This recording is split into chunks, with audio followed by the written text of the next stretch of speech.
और आइए अब आपको लेकर चलती हूँ चुनावी राज्य जम्मू कश्मीर, जहां विधानसभा चुनाव से पहले चरण के नामांकन का आज आखिरी दिन है। जम्मू कश्मीर में पहले चरण में 18 सितंबर को 24 सीटों के लिए मतदान होना है। आज सभी दलों की तरफ से ताबड़तोड़ नामांकन होने की पूरी उम्मीद दिखाई दे रही है। बीजेपी हो, कांग्रेस हो, नेशनल कॉन्फ्रेंस हो, जिनकी कल ही लिस्ट जारी हो गई है। कल ही दिन में भारी हंगामे के बाद बीजेपी ने अपने 44 उम्मीदवारों की लिस्ट पहले तो जारी की और फिर वापस भी ले ली थी और फिर 16 कैंडिडेट की एक लिस्ट जारी कर दी थी। इसके बाद कांग्रेस ने आधी रात के बाद 9 उम्मीदवारों की सूची जारी की। कल शाम को कांग्रेस का नेशनल कॉन्फ्रेंस के साथ गठबंधन हुआ और इसके मुताबिक कांग्रेस 32 सीटों पर, नेशनल कॉन्फ्रेंस 51 सीटों पर चुनाव लड़ने जा रही है। केसी वेणुगोपाल को इस वक्त आप फारूक अब्दुल्ला के साथ देख रहे हैं। कल की मीटिंग दोनों के बीच में हुई है क्योंकि सीटों को लेकर भी कुछ असमंजस की परिस्थिति दोनों दलों के बीच में बन रही थी और केसी वेणुगोपाल को इसलिए भेजा गया। काफी रस्साकशी के बाद कांग्रेस और नेशनल कॉन्फ्रेंस के बीच सीटों के तालमेल का ऐलान हो गया है। कल कांग्रेस के संगठन महासचिव केसी वेणुगोपाल और सलमान खुर्शीद ने दिन भर नेशनल कॉन्फ्रेंस के अध्यक्ष फारूक अब्दुल्ला के साथ बैठक की और इसके बाद गठबंधन का औपचारिक ऐलान किया गया। दोनों दलों के बीच राज्य के कुल 90 में से 83 सीटों पर गठबंधन हुआ है। इसमें कांग्रेस 32 सीटों पर चुनाव लड़ेगी तो नेशनल कॉन्फ्रेंस 51 सीटों पर अपने उम्मीदवार उतारने जा रही है। इसके अलावा 5 सीटों पर दोनों अपने अपने उम्मीदवार उतारेंगे। वो 5 सीटें कौन सी है, आइए जरा बड़ी स्क्रीन पर आपको लिए चलती हूं। आपको बता दें कि इन सीटों पर नेशनल कॉन्फ्रेंस और कांग्रेस के बीच में फ्रेंडली फाइट है, वो भी आपको बता दें।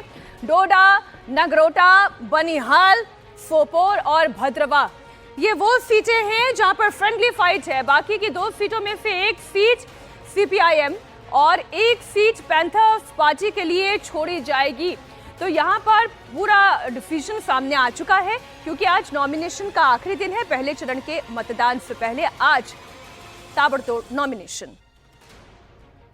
इंडियन गठबंधन जो है वो बना इसीलिए था कि हम लोग उन फोर्सेस को जो कम्युनल डिवाइड और मुल्क को टुकड़ा करना चाहते हैं उनसे लड़ेगा।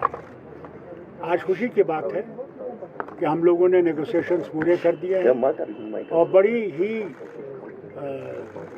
अच्छे कॉर्डियल एटमॉस्फेयर में हम लोग ने जो है कोऑर्डिनेशन कर दिया है और कांग्रेस और नेशनल कॉन्फ्रेंस इकट्ठे इलेक्शन लड़ेंगे। नेशनल कॉन्फ्रेंस के साथ गठबंधन के बाद कांग्रेस ने कल रात अपने 9 उम्मीदवारों की पहली लिस्ट जारी कर दी है। जम्मू कश्मीर में पहले चरण में कश्मीर घाटी में मतदान होना है, इसलिए पहली लिस्ट में घाटी के उम्मीदवारों को ही तरजीह दी गई है। कांग्रेस ने पार्टी महासचिव गुलाम अहमद मीर को डोरू सीट से उम्मीदवार बनाया है तो जम्मू कश्मीर के पूर्व अध्यक्ष विकार फूलवानी को बनिहाल से टिकट दिया गया है। कांग्रेस ने त्राल सीट से सुरिंदर सिंह चन्नी को मौका दिया है तो अनंतनाग से पीरजादा मोहम्मद सईद और देवसर से अमानुल्लाह को मैदान में उतारा गया है। पहले चरण में 24 सीटों पर मतदान होना है। इसमें कांग्रेस और नेशनल कॉन्फ्रेंस ने गठबंधन के बाद अपने ज्यादातर उम्मीदवार उतार दिए हैं, लेकिन बीजेपी ने अभी तक केवल 16 उम्मीदवारों की ही लिस्ट जारी की है। सवाल यह है कि बीजेपी 8 और उम्मीदवार उतारेगी या इन सीटों पर वो निर्दलियों को समर्थन देगी। इस सवाल का जवाब अगले कुछ ही घंटे के अंदर मिल जाने की पूरी उम्मीद है क्योंकि आज नॉमिनेशन फाइल करने का आखिरी दिन भी है। बीजेपी ने जो 16 उम्मीदवार घोषित किए हैं उनमें से 9 मुस्लिम चेहरे हैं, वहीं कांग्रेस ने 9 में 7 मुस्लिम कैंडिडेट उतारे हैं।